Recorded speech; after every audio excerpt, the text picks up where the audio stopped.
নমস্কার, আমি তনুশ্রী। রাশি চক্রের জ্যোতিষ আলোচনায় সবাইকে স্বাগত জানাই। আজকের আলোচ্য বিষয় হলো তুলা রাশি বা লগ্নের মানুষদের ডিসেম্বর মাস কেমন কাটবে।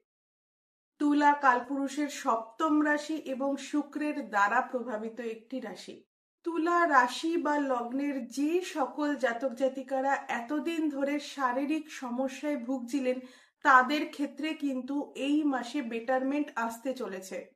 তুলা সাপেক্ষে পঞ্চমের রাহু অবস্থান করছে, ফলে সন্তানকে নিয়ে তুলা রাশি বা লগ্নের মানুষদের কিন্তু বাড়তি সতর্কতা অবলম্বন করতে হবে। এছাড়া প্রেমের ক্ষেত্রে কিন্তু কিছু অশান্তি ঝুট ঝামেলা হওয়ার সম্ভাবনা রয়েছে। উচ্চ বিদ্যার ক্ষেত্রে এই সময়টা তুলার জন্য কিন্তু বেশ শুভ। ব্যবসার ক্ষেত্রে তুলার এই মাসটা শুভ থাকছে। এই মুহূর্তে ষষ্ঠে শনিদেব অবস্থান করে রয়েছে, একাদশে কেতু অবস্থান করে রয়েছে এবং সপ্তম পতির ওপর কিন্তু শনি ও কেতুর দৃষ্টি রয়েছে। ফলে বিবাহিত জীবনে অশান্তি ঝুটঝামেলা বৃদ্ধির কিন্তু সম্ভাবনা তুলার এই মাসে থাকছে। তুলার ক্ষেত্রে চাকুরি প্রাপ্তি, চাকুরি পরিবর্তনের কিন্তু যোগ রয়েছে এই ডিসেম্বর মাসে। ষষ্ঠ ভাবে শনিদেব অবস্থান করে রয়েছে এবং তার দৃষ্টি রয়েছে তৃতীয় ভাবের ওপর। ফলে তুলার মানুষদের মধ্যে কিন্তু পরিশ্রম করবার প্রবণতা বৃদ্ধি পেতে চলেছে। এছাড়া অ্যাক্টিভিটি লেভেল এটাও কিন্তু তুলার বৃদ্ধি পেতে চলেছে। তুলা রাশির অধিপতি হলো শুক্র।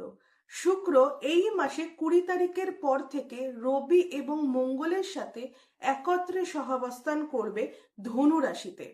ফলে তুলার মধ্যে মাথা গরম করে ফেলা, রাগ, জেদ, ইগো ইত্যাদি বৃদ্ধির কিন্তু সম্ভাবনা থাকছে ডিসেম্বর মাসে। তাই তুলাকে চেষ্টা করতে হবে নিজের রাগের ওপর নিয়ন্ত্রণ রাখতে।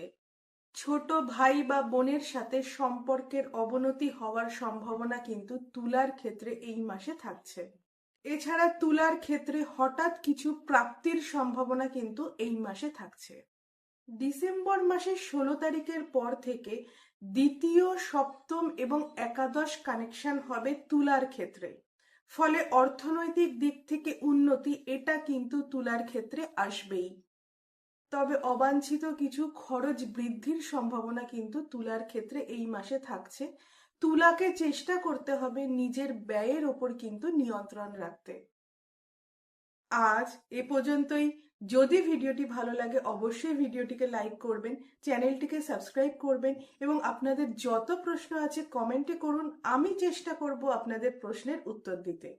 সবাই ভালো থাকুন, সুস্থ থাকুন।